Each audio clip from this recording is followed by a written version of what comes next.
Yes. Could you tell us a little bit about your journey, how you came to become a Zen master? Sure. I would seriously think it's pretty much similar to everybody else in here.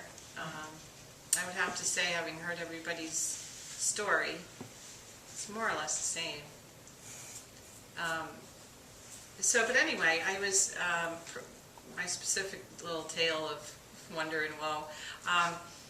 When I was a little girl, my father died when I was 6.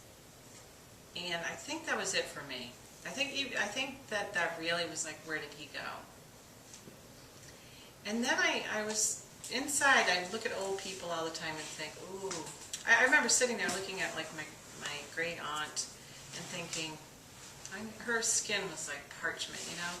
And I was just little, and I thought, I'm going to blink my eyes, I'm going to be just like you. I used to think that way. And then, probably because of my father just being there one day and gone the next. And so then I got into this thing where it was sort of like, well, what is the point? I was in college and I thought, what am I doing here? Like, I felt like a sheep randomly grazing. And I thought, what am I doing here? Like, why am I going to pick out some random topic because I'm enrolled in this college and I'm going to pursue that for my life? Like, what? I don't know who I am. So this little voice is knocking on the door inside my heart, my mind, you know, the little question, what am I? What am I knocking on the door all the time?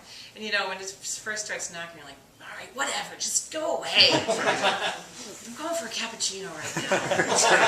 Talk to you later. And so there was this weekend when all my roommates went away for Thanksgiving, and I had all these extra courses I was taking and I couldn't go. So I thought, all right, well, the whole town cleared out.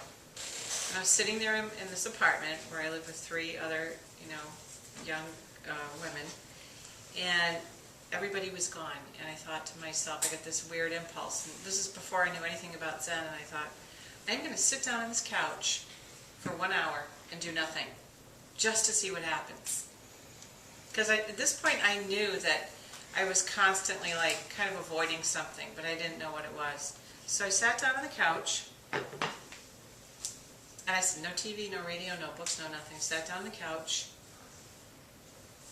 and I made it about 2 minutes. I was like, I need to go grocery shopping right now.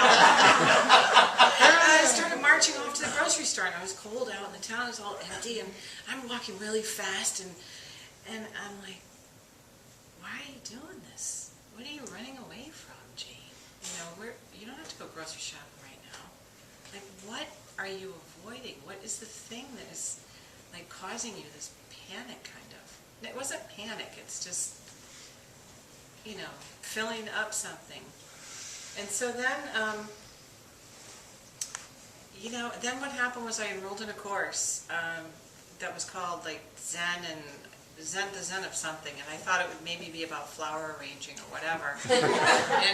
But again, it's your true self is leading you to what you need. So even though I didn't know what Zen was, I'd never heard of it, you know, went to Catholic school all my life and stuff, I took the class, walked in, and on the curriculum, on the syllabus, we had to buy the book Zen Mind, Beginner's Mind, with Suzuki Roshi's face on the back there. Opened the book up randomly, just randomly opened it, and said, if you want to know if tea is hot or cold, you must drink it yourself. Blammo! That was it for me. That was absolutely it for me. I thought, that is the first true thing I ever heard. I'm going to do this. I saw his face on the back, and I thought, oh, look at that face. I want to have a face like that. And so I started practicing. And I knew in that very moment that that's what I was going to do, like, forever. And I think part of it was, you know, prior to that, and you know, whether that question hits you at any particular age, whether you're 5 or whether you're 50, it doesn't matter. But it's kind of like, you know, you try to read all these books. Well, what does Freud say? Well, what does this one say? And they all say something different, and it just leaves you more confused and more like, which one is correct? But if you want to know if tea is hot or cold, you must drink it yourself. Now that is true. So if you want to know God, you want to know Buddha, you want to know you have to taste that, you have to digest that. Nice ringtone. You have to taste that. So from there on out, it was the only other funny thing I did after that was I did not know that there were Zen teachers in this country. As a matter of fact, the teacher I settled on, which was Sansanim, was in Rhode Island, which is where I'm from. How funny is that?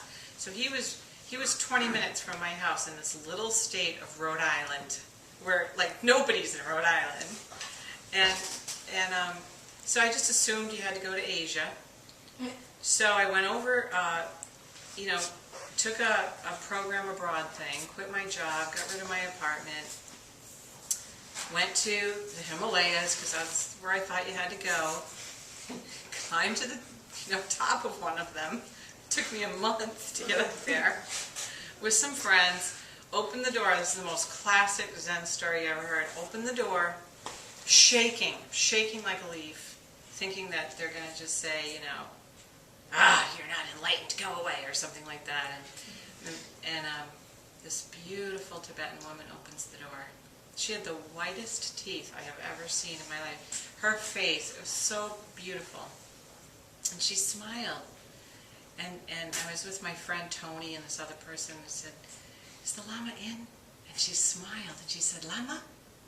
Lama's in New York."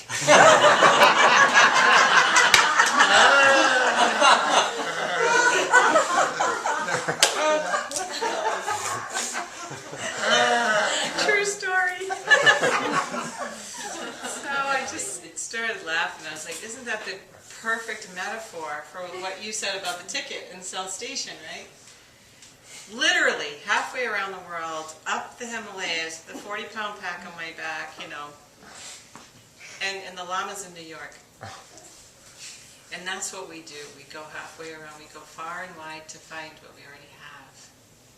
So Buddha said, without cultivation, already you are complete. But the point is that even though that's truer words are never spoken, I think for most of us, we still have to practice to perceive that or to digest that. Some people might not have to, but I never met them. I bet they're out there somewhere. In New York? Yeah, they're in New York with the Lama. Yeah.